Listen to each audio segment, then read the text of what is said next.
Selamat datang di Nagita Dakuna Channel edisi kesehatan. Kali ini kita akan membahas tentang obat aspirin.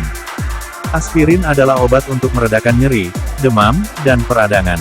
Selain itu, obat yang dikenal juga dengan nama asam asetilsalisilat ini juga digunakan untuk mencegah terbentuknya gumpalan darah, sehingga menurunkan risiko terjadinya serangan jantung atau stroke pada penderita penyakit kardiovaskular.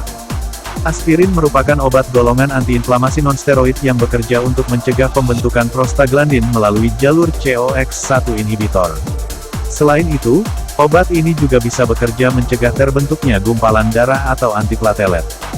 Walaupun bisa digunakan untuk meredakan demam dan peradangan, pemberian aspirin pada anak-anak yang sedang mengalami flu, demam, atau cacar air, sering dikaitkan dengan risiko terjadinya sindrom Reye. Jangan gunakan obat ini secara sembarangan tanpa arahan dan anjuran dari dokter. Merek dagang aspirin yaitu acetyl salicylic acid, Abstor, Ascardia, Aspilets, Astika, Bodrexin, Cardioaspirin, Cartilo, Contrexin, Coplavix, Pharmasal, Gramasal, Inzana, Miniaspi 80, Naspro, Nogren, Nospirinal, Novosta, Rombo Aspilets. Obat aspirin termasuk obat kategori C. Studi pada binatang percobaan memperlihatkan adanya efek samping terhadap janin, tetapi belum ada studi terkontrol pada wanita hamil. Obat hanya boleh digunakan jika besarnya manfaat yang diharapkan melebihi besarnya risiko terhadap janin. Obat golongan NSAID sebaiknya tidak digunakan saat usia kehamilan lebih dari 20 minggu. Aspirin dapat terserap ke dalam ASI. Bila Anda sedang menyusui, jangan menggunakan obat ini tanpa berkonsultasi dulu dengan dokter. Dosis dan aturan pakai aspirin. Dosis untuk kondisi demam atau nyeri yaitu dosis awal 300-900 mg, dosis dapat diulang setelah 4-6 jam jika dibutuhkan.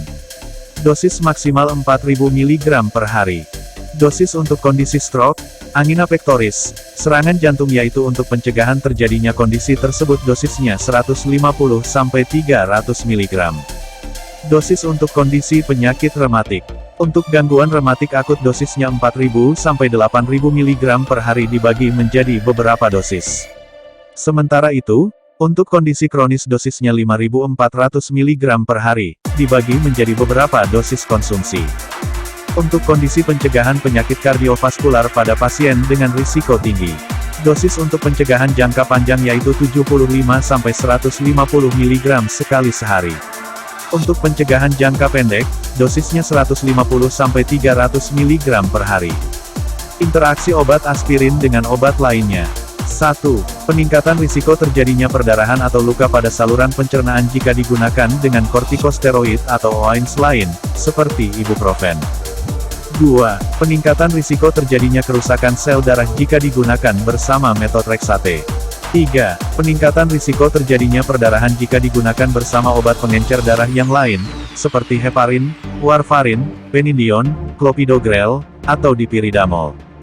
4. Peningkatan risiko terjadinya asidosis dan kerusakan pada sistem saraf pusat jika digunakan bersama acetazolamid. 5. Peningkatan risiko terjadinya gula darah rendah atau hipoglikemia jika digunakan dengan obat golongan sulfonilurea. 6. Penurunan kadar penitoin, litium, digoxin, atau valproat dalam darah. 7. Penurunan efek probenesid atau sulfimpirazon. Efek samping aspirin yaitu sakit perut atau rasa panas dan terbakar di dada atau heartburn, muntah atau mual.